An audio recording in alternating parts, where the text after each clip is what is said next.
America's mental health agency funded 900 new grants by this point last year. This year, 109. Tom Insel checked this stat the night before we recorded. He ran that institution for 13 years, and here's what he said. I just checked on this last night through NIH Reporter. We're recording this in the middle of May 2026, and as of today, NIMH has funded 109 new grants. By this date in 2024, the agency had funded 900 new grants. So this is not where this country should be.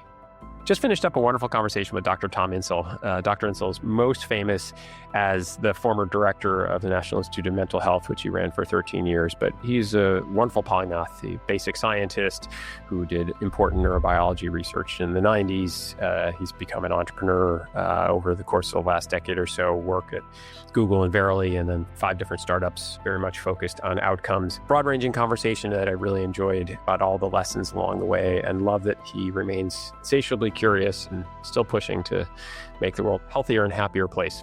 Oh, thanks, Mark. Delighted to be here and excited to be able to chat with you. So maybe as some context setting, before we get into specific issues, I'd love it if you walk for our listeners through kind of your career, because you have been a real polymath, and everything has been brain and mind related, but a lot of different circuitous journeys here. And I'm curious about sort of what drove that and common threads as you started your career as an early trainee at UCSF and all the way through to the work that you are doing today. Yeah, I mean, quickly, it's certainly been nonlinear. I started with training in psychiatry, as you said, at UCSF, and then went on to NIMH intramural, where I did research early on, clinical research on OCD. Those were the days before it was called OCD. It was OC neurosis at that point. So it was kind of disruptive at the time to be giving people pills for that. Got bored and got really interested in neuroscience, which was blowing up at that period in the 1980s and 1990s, and sort of retrained and started all over, and did bench research for 25 years. And in that case, really went after questions about the neural basis of complex social behaviors, everything from affiliation and attachment to parental care, all that. Then ended up being recruited to the NIMH in a kind of it was a leadership position. So that really took up the next 13 years, as you said. And left in 2015 to go to, of all places, to go to Alphabet, which was then just Google. So I came in just as it was happening and stayed for a couple of years, and then decided, gosh, I really want to do my own thing. As you said, everything's been in the mental health space broadly, mental health, neuroscience, behavior. And really, to your question, what drove it was just, I get bored easily, and I get interested in new stuff all the time. And in each case, something was happening in the broader world that sort of pulled me along. So it was kind of the, that golden era of neuroscience in the 80s and 90s. And then I think the NIMH period where neuroscience came back to psychiatry. And then in this last 10 years, it's really been the opportunity with technology. In the last 3 years, it's really been AI, which has kind of gotten me really, really pumped. And did you face pushback at sort of looking at, I'm going to call it more mechanistic stuff as opposed to softer, like, oh, it's just all part of the mind? The science that matters is the science that changes the paradigm, that's really disruptive, that lays a whole new path. But the science that often gets rewarded, and the science that we tend to, mostly gravitate to, is like just this putting another cell on the coral reef that somebody else has already begun. And so it is important, I think, for students. We just had a session at Stanford about this earlier this week to talk about, how do you go where no one's gone yet? And how do you do that in a way where you're not going to get a lot of acceptance or a lot of reinforcement for that? And yet, in the long run, it's the person who starts the new coral reef that is probably doing the most fundamental work. It's hard to do. I couldn't agree more. And we could have a very long sort of meta science conversation. I think that among other things, the reward mechanisms are set up in ways that are really tough. But one of the things, as I've done more episodes on this show, that I've always admired scientists who pushed the boundaries. But I had John Crystal on the show last year, and John is he's now the august esteemed chair of psychiatry at Yale, and very well-respected creator of many of the most important breakthroughs with neuroplastogens, things like esketamine for treating major depressive disorder. But when he started his work 25 years ago, he was not the chair of psychiatry at Yale. He was an early career scientist working on stuff that people thought was sort of taboo, right? It was what Timothy Leary had made bad news in the 60s. And so I think I think it's a very interesting thing, is sort of the courage of the early career scientist who's willing to do this. And one of the things that's interesting about that is I think it often lends to entrepreneurial behavior later in their career, because there's some shared things in terms of curiosity, willingness to push on things that matter, even if the world is telling you no, et cetera. And so it's probably not a coincidence that many of these scientists who have pushed boundaries also ended up having some sort of entrepreneurial journey, whether they were actually founders or just founding scientists of things that came out of their labs. But I've seen more and more of that as I've explored the field.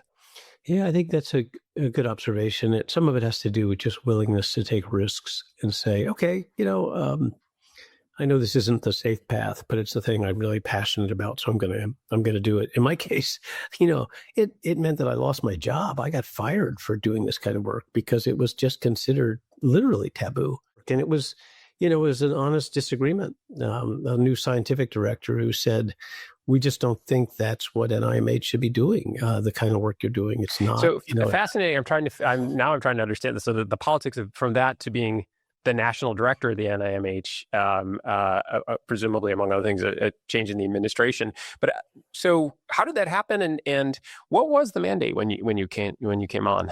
Yeah, Mark, it's really interesting because it was a short period. It was like 8 years, and I left I was forced out, to be really clear, in 1994, and I ended up going to Emory, where I ran the Primate Center and was in the Department of Psychiatry. And with huge gratitude to Charlie Nemiroff, who helped me through that transition, along with leadership at Emory.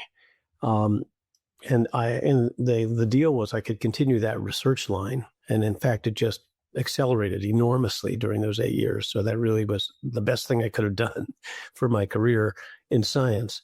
But the transition back to NIMH was there was a new administration, although I don't think that mattered. I think it was having a new leader at NIH overall, so not just for NIMH, but there was Steve Hyman came in as the NIMH director, and then there was this guy, Elliot Zerhouni, who joined as the NIH director under the Bush administration.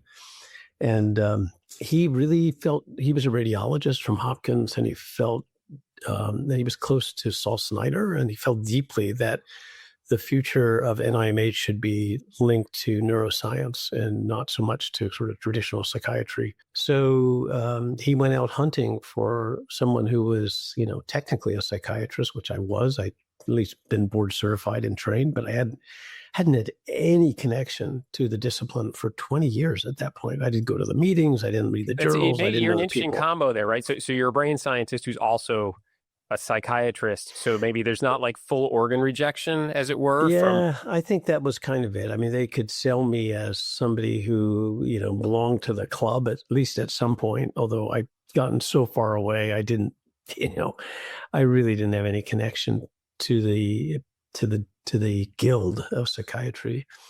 And I was a pretty serious, I went to every neuroscience meeting from 1980 on. I never missed, and had created, at this point, I had a huge NSF grant, a $40 million grant, to really build the field of social neuroscience. And that was a world of mostly, undergraduate faculty and, people who were often field biologists. And it would just drove me crazy. I came back to psychiatry. Everybody talked about animal models. I thought, I don't even know what that is. I study animals, and I deeply involved in the biology and social biology of animals, from insects to fish to vertebrates. But I have no concept of what an animal model, like, why would you even, we don't think of that term. We actually study animals we do comparative neuroscience. Did but you have we any do that. overlap with, now that I think about this, any overlap with E.O. Wilson and work with him? Yeah, I didn't work with him. I knew him. He was super supportive and really friendly. The person who really had an impact on me was Sidney Brenner, who, was probably, I guess he's mostly known for his role in the sort of origins of molecular biology. But what Sidney really was, kind of, and what I always tried to be, was a good comparative biologist. He was just always on the hunt for some weird species in which nature had done an experiment that was really important and interesting for us. So, like, what was the smallest genome, that kind of thing. The microcosm that represents a larger macrocosm that you can sort of pull out of something interesting and strange. I mean, that's why I mentioned E.O. Wilson, is I feel like the work with ants and bees and was sort of seminal in helping us understand that, I mean, clearly there's a neural basis for this behavior. It shouldn't be that hard then to extrapolate to humans and maybe get people to stop doubting some of the things that you were looking at. But as always, I think there are camps in science. Well, so jumping ahead then, my understanding is you have some famous quotes, and I think some of this came from a book that you wrote, but about how the time at the NIMH, with a lot of focus on neurobiology, actually ultimately didn't bend the curve in sort of patient outcomes in a way that you would have hoped, and that, at least in part, some of the things that you've learned maybe since then are that the social determinants of outcomes are also incredibly important, and this, I guess, in some ways isn't surprising. Like, human psychology and health and happiness it's about your brain, it's about your mind, it's also about the environment around you, it's about how much support you do or do not have. Do you have food insecurity or not? Like, all of these things ultimately are wrapped into sort of the health and happiness of, say, the American public. And I can imagine it's a tough thing if you're running a scientific organization and ultimately your lever is like, I can fund you or not. So I'm curious, if you were to go back, would you spend the money the same way? Would you, and how do you think about sort of the role of the NIMH and as someone who sort of sat in that seat? Yeah, it's a question I get asked a lot, Mark, because there's some kind of misunderstanding about the role of the NIMH. A lot of people think of the NIMH for what it was in the 1970s and 80s up until 92, when NIMH was part research, part services. So the whole Community Mental Health Act under the Kennedy administration and the development of community mental health centers across the country was done by NIMH, amazingly. That was its original mandate.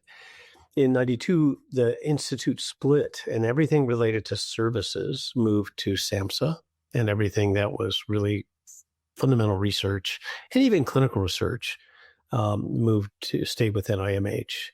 So that was when NIMH became really part of NIH again, and it was an institute just like all the other 26 other institutes and centers at NIH. So it's a research agency, and the idea is it funds science that will change practice, not tomorrow, but in 10 years, 20 years. So I don't really have any regrets. I think anybody who had come in 2002, 2003 would say, wow, the human genome is a big deal. We ought to probably see if that's going to be relevant to schizophrenia, bipolar illness, and depression. Yeah, so I mean, that became an important area for science. The advent of high field strength imaging and allowing us to look at the activity of the brain, not just the structure. Boy, I thought, like, that's pretty important. We should try to understand whether this thing we call major depressive disorder is like one thing or 10 things, and can we now separate those out and develop biomarkers and new diagnostics and all of that. So I don't have too many regrets about that. I do think it was smart for us to hedge our bets and to invest heavily in clinical trials, which we did for some period of time, the first really large scale trials. And I think the work that we did around developing interventions for serious mental illness, coordinated specialty care, the whole Naples effort to try to understand the earliest phases of psychotic illnesses and whether they were preventable and whether we could move earlier. I think all of that, which tends to get overlooked when people talk about that period, I think that was important as well. But I did feel, and that's part of why I wrote the book, was that, that kind of sense that the house was on fire and we were working on the chemistry of the paint. I think that's the quote that starts the book. And I actually still believe the chemistry of the paint is super important. But as I got into my 60s, which was 10 years ago, I started thinking, like, how much more of that do I want to do? Or is it time to actually, for me personally, focus on putting out the fire? And but I wouldn't want NIMH to give up on the future. I think it would be a real mistake if, that agency said, oh yeah, we just need to be like SAMHSA and make sure that people are using 988. That's really important, but it isn't. But basic research matters too. Yeah, exactly. Yeah. And I it's biased opinion here because I am married to a physician scientist, but like we need the grant giving organization. We need to fund the stuff that isn't yet translational. Because without that, you don't have anything that's translational. And without that, ultimately, you don't have new therapeutics. And yes, some of this is social determinants and some of these other things, but also some of this is understanding basic brain biology and having some ways to make it work. It just takes a little bit of patience. So, Mark, let me just interject because I totally agree with you. And I just checked on this last night through NIH Reporter. We're at we're recording this in the middle of May 2026. And as of today, NIMH has funded 109 new grants. By this date in 2024, the agency had funded 900 new grants. So this is not where this country should be. And we, if we really care about coming up with better treatments and better outcomes for people with mental illness, we do have to make some bigger investments in research. I always felt actually that the agency was terribly underfunded, even when we were at 1.5 to over $2 billion a year, that the problems are really complex and tough. It's always felt to me like one of the crown jewels of America, like underpinning some of the other things that are wonderful about the United States and our entrepreneurial spirit and ability to make great things. It starts with great science, which becomes great technology, which becomes great businesses that change the world and make people's lives better. And we have, in part because of wonderful grants from the NIH and the NIMH and other grant-giving organizations like that, have had the most vibrant ecosystem for forever. Anyways, we'll move off of politics maybe onto something more hopeful. I would love it. So you made this interesting career shift and obviously into much more entrepreneurial work. You mentioned 5 different startups. I'd love to hear about them and maybe more specifically how you're thinking about AI and other technology advances. It could be, optogenetics. There's lots of things. AI sort of has sucked the oxygen out of the room. And of course, it is astonishing. But there are other amazing things happening that are AI adjacent, perhaps like optogenetics and others that are very interesting to people who work on the brain and mind. Anyways, I'm curious sort of what you're working on now and what you're thinking about now. Yeah, I think there's a lot there. I'll just quickly say that, a dozen 5 startups, they've all there's been a sort of through line to this, which is how do we get better outcomes? And certainly one of them, the early one that got a lot of attention was called MindStrong. And this was 10 years ago. It was one of the first companies to go after digital phenotyping in a serious way, using signals from your phone to sort of figure out, are you getting depressed? Are you getting anxious? All of that. I think the concept was probably right at least directionally. The execution maybe not so great. I think we learned a lot in that experience. And the thing that I took away from it was it's great to have cool technology and to get better data. But at the end of the day, if you want to get things adopted, you have to understand the healthcare system as a marketplace. And unless you're saving somebody a lot of money, it ain't going to happen. Either you're helping somebody to save, which I learned was actually kind of the same thing as saving money. So I had no understanding of this when I was at the NIH, and even when I was at Verily and starting Mindstrong, that we really have, as innovators, as entrepreneurs, we have to understand the marketplace in a much deeper way. You would do that, by the way, in any other area, but for whatever reason, all of us have become so enthralled with technology and science, we kind of forgot that actually somebody has to pay for stuff if it's going to happen. And so understanding the world of the payer in healthcare, whether that payer is public or private, understanding their pain points and the flow of the money and how it works and how providers get supported and what their worlds are like. So getting the patient, provider, and payer perspective took me a long time to kind of fathom. And I thank you for the confession. I think it's healthcare, health tech is so hard. I mean, when you were starting this journey, it was not like you were young and naive, right? You'd been an important research scientist. You'd run the largest, grant-giving organization in the world for mental and behavioral health. You'd been around the block, and yet it was still difficult. And I do think, I have great admiration for people who work on health techs and biotechs for all these reasons, because the first principle is like, I'm going to help make people healthier. Amazing. And hopefully build a successful business along the way. Also terrific. Oh my God, is it hard? And it's hard because of what you point out, that the multiple stakeholders who are not always aligned. There are no other businesses that I know that feel like this, where like what the payer wants and needs is not necessarily what the provider wants and needs, and it's not necessarily what the patient wants and needs, which is the most important thing. But you really must hit all three, or your business is not going to work. You said that much better than I have and could. That's exactly the way I see it. In the world of startups, we talk a lot about product market fit. And as I work with a venture capital group called Gray Matter as an advisor. So we look at a lot of companies. And what strikes me over and over again is the products are pretty good, but the market is so dysfunctional. It's really hard. Just as like a microcosm of that.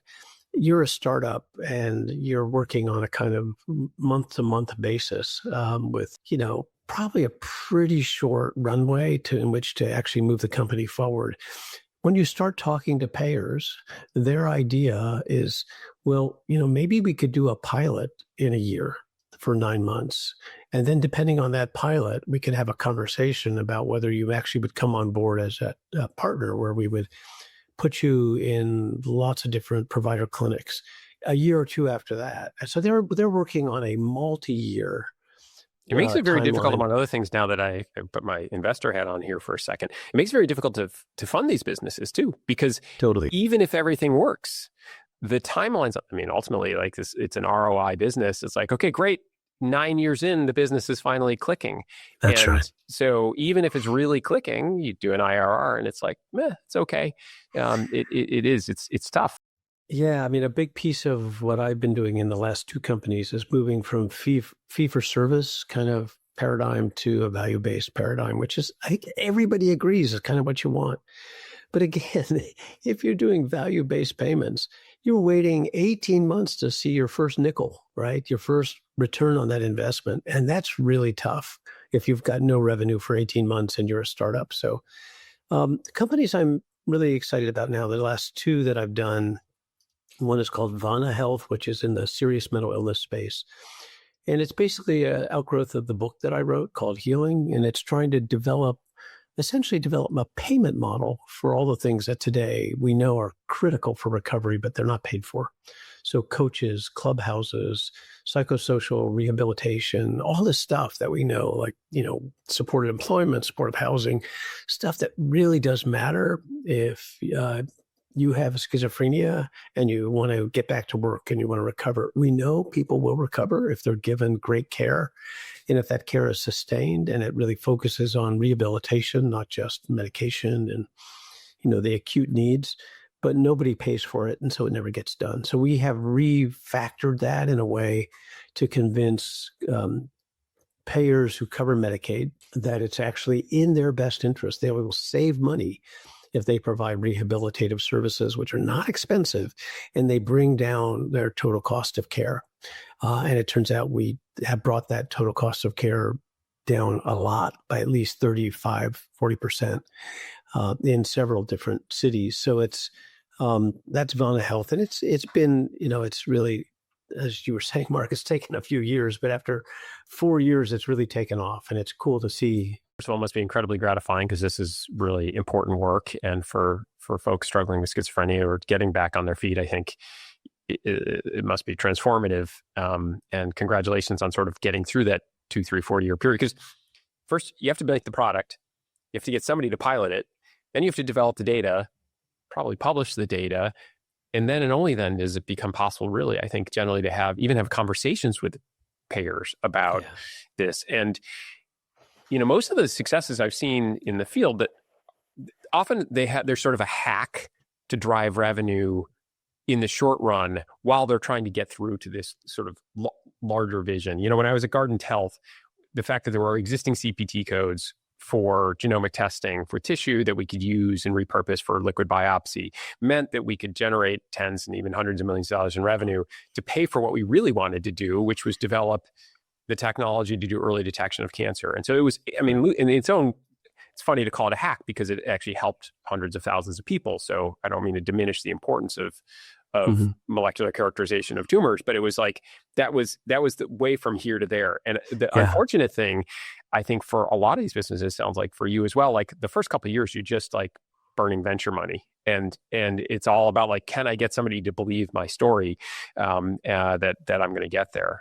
And that's why you take the venture money, is to build something and where there may not be any revenue. The last company I did real quickly has actually done exactly what you described, which is we found the hack that would allow us to get some revenue while we built it. And that's a company called Benchmark Health. And that really, in some ways is kind of came out of my frustration with the whole digital mental health industry, which has, by this point, has gotten, $14 billion in venture investment.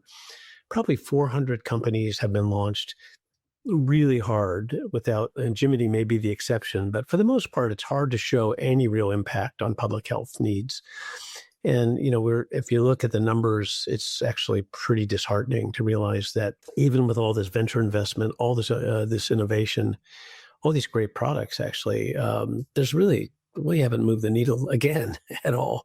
In other forms of care, right? We took it from cardiology. Yeah, cardiology, right. And cancer, oncology, and I think it started with this observation that people who are themselves healthy enough and educated enough to advocate for themselves or have a spouse or somebody who can do it end up doing better. Totally, yeah. And it turns out it actually really works. People love it. The Net Promoter Score is north of 70. People have, but the hack for us was using, initially for the first year, the sandbox for building this was using primary care practice referrals. So PCPs sent us patients, and that allowed us to use collaborative care codes to fund the company for the first year. That's not our business. That's not, we're not a collaborative care company. But while we build out the model, it paid the bills and allowed us to just about hit profitability in the first year, even though, that's just not what we're about. But at least it's been one way of trying to build the plane and fly it at the same time. But that's actually, I'm pretty excited about that because that is the first company which I think takes care of the payer, the provider, and the patient in a really serious way. Patients love it. Providers, on the demand side, the PCPs are so happy with it, they're sending their own family members, which is a great sign. On the supply side, we have a lot of digital mental health companies that are so excited. Their CAC has gone from $250 a month per patient down to $25. So that's a really good deal for them because we're the referring agent. And the payers are looking at this and saying, hey, this is really cool because it turns out that we kind of knew this, but now you've proven it out that some substantial number of people who PCPs are referring into therapy actually can get by without therapy. If they just get some help on SDOH needs, if they get a little bit of support, they do just fine. So about 15 to 20% of our patients never receive clinical services and yet do really well. We're not a provider. We're it's all about showing the outcomes and demonstrating that actually we're probably paying too much in many cases, too little in others. But There's a way, again, to kind of reorganize this around just a real focus on quality, building, trust with patients and families, and providing quality outcomes. And that by itself, I think, promises to change the mental health care system in a fundamental way. We're just at this point, we're basically in Massachusetts only. We're 1 year in. We're sort of proving it all out. But the early indications are pretty exciting that we've built something that that seems to serve all three of the P's: the patients, the providers, and the payers. First of all, congratulations. I love this notion of focusing on outcomes. And my suspicion is that part of the reason that this really works is that the advocate if they're good at their job, can sit across all of the different components of what makes for strong mental health, which includes, like, maybe it's therapy, maybe it's the rest of the social structures around you. How are you sleeping? How are you eating? Turns out inflammation is really important for a lot of people who are struggling with anxiety and depression. And actually, turns out inflammation is really important in a lot of serious mental illness too. Maybe it's your meds, maybe it's you have the right meds, but the med management and the intrinsically multivariate nature of what drives somebody's mental behavioral health, I think, makes it very difficult for an individual provider to take care of all of that. And the incentives are like to a hammer, everything looks like a nail. If you are making a pill, you want to sell more of the pill. And so having somebody who's in the middle of that advocating, which feels like it's also helping to manage, right, it does not surprise me, I guess, that the outcomes on that would actually be really strong. Yeah. And there's one more thing to add, and this sort of ties back to your original question about AI. In 2026, we have so many good tools that people can use to get information, to get support. If the issue is loneliness, to at least give them a sense that, in the case of Ash, Slingshot's product, we're going to help you to be less lonely. We're going to give you the skills to make social connections offline. Just so that our advocates are armed with, AI journaling apps and a pretty good understanding of what are the AI products that are out there that can be helpful for any of the given issues that people come in with. So it's an amazing time to be doing this because we're finding that more and more people can get the outcomes they want without clinical care. And I think for payers, that is a complete revelation. And for patients, to give them something that empowers them to get what they want on their own, with their own agency, that's pretty cool. People really like that. Yeah, absolutely. Well, speaking of time, we're going to bump up against time here soon. So maybe the last sort of future-facing question for you. I mean, obviously, what's happening with AI is astonishing and wonderful. I'm curious, if you look out 2, 3, 5 years from now, what do you think the world looks like for mental behavioral health vis-a-vis AI? What will be the most important sort of changes that have happened as a result? Yeah, I've been quoted saying that AI for mental health will be what DNA was for cancer, that it will, in many ways, transform the field, but not in the way that most people jump to, which is the chatbots. I do think that's going to be interesting, and I think having purpose-built chatbots like Therabot and Slingshot, and there are like 5 of them now that are really interesting. Still early days on that.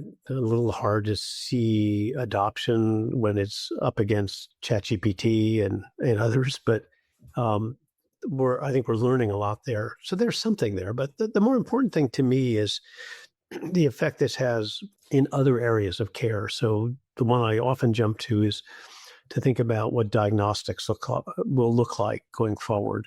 That will, and this really has to do not so much with generative AI, but with just old school machine learning circa 2016, the ability to, but for every encounter, to be able to collect deep data that involves voice and speech and maybe face emotion and just a range of other kinds of data that will tell you something about how somebody thinks, how they feel, how they behave.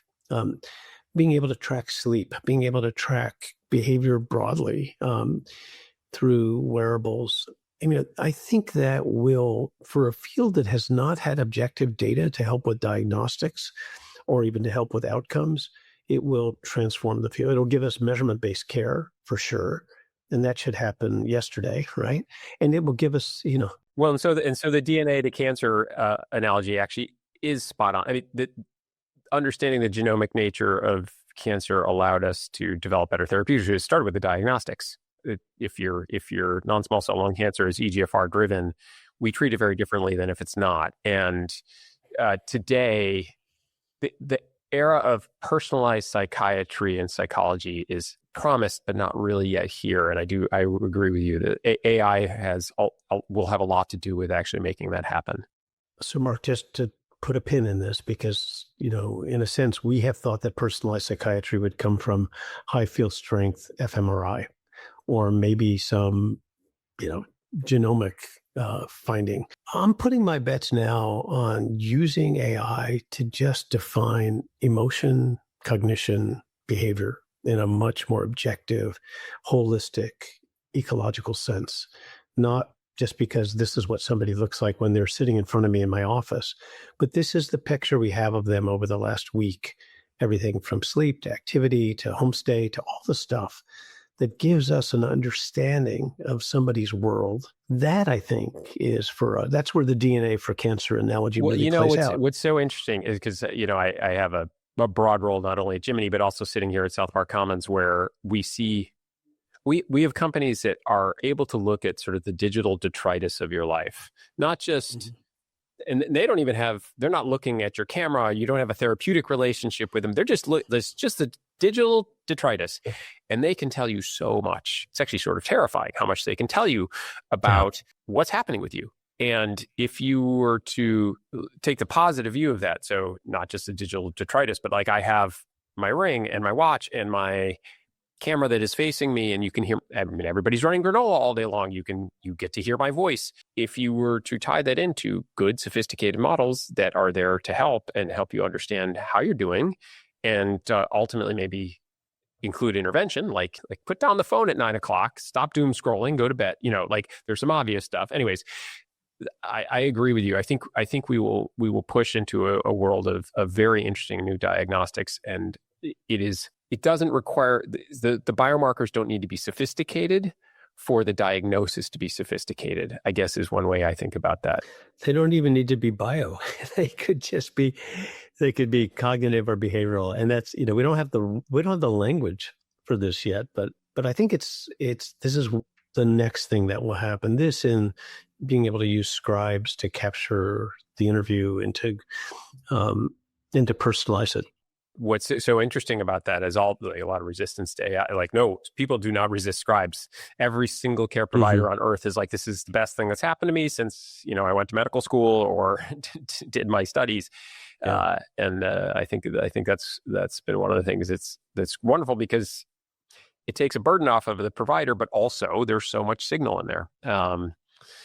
So interesting. Well, I know we're now actually over time, so I want to respect you and let you go, Tom. But this was such a wonderful conversation. Thank you so much. Such an interesting career and so many interesting projects. Look forward to future conversations and seeing what else you build. Absolutely, Mark. Thanks for having me. The thing I keep coming back to from this conversation is Tom's framing that we've been measuring the wrong thing for 20 years. We've been measuring access instead of outcomes. That feels like a thread running through everything that's broken and everything that could be fixed. In the next episode, I'm talking to Andy Slavitt, who ran CMS under Obama and served as Biden's senior COVID advisor, about what it actually takes to reform the system from inside. If Tom told us what's wrong, Andy spent his career trying to fix it. In 2 weeks. In the meantime, if you run a care organization, what does success actually look like for you? Drop it below and follow NeuroCompass so you don't miss what's coming. If anything from this conversation is sitting with you, a question, something you've been noodling on, something you want to comment on, something you would push back on, drop it below and follow NeuroCompass. We do this every 2 weeks, and the next one is worth the time on the calendar. NeuroCompass is brought to you by Jiminy Health. To find out more about Jiminy Health and how our clinical-grade AI solutions are helping to shape the future of behavioral health, visit JIMINIhealth.com. And then make sure to search for NeuroCompass in Apple Podcasts, Spotify, or anywhere else your podcasts are found. Make sure to click subscribe so you don't miss any future episodes. And on behalf of the team here at Jiminy, thanks for listening.